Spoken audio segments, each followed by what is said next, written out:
La ciacola di oggi vuole essere dedicata alla figura religiosa di Sant'Anna. Sant'Anna conosciuta come Madre di Maria, Sant'Anna con il marito Gioacchino, genitori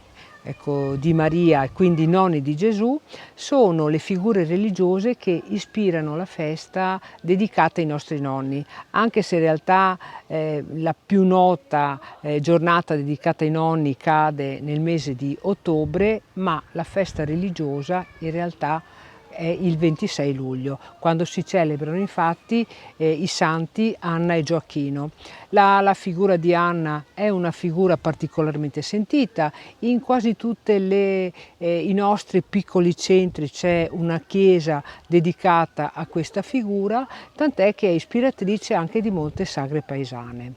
La ciacola di oggi quindi è una ciacola che vuole un po' abbandonarsi alla figura del nonno, alla figura che nel nostro vissuto ha sempre ispirato tenerezza, momenti di spensieratezza, momenti di gioia e soprattutto momenti di svago, perché da sempre, e qui lo sento dire quando io mi fermo a trascorrere un attimo, qualche attimo con i miei ospiti, sempre i nonni dicono: noi nonni stiamo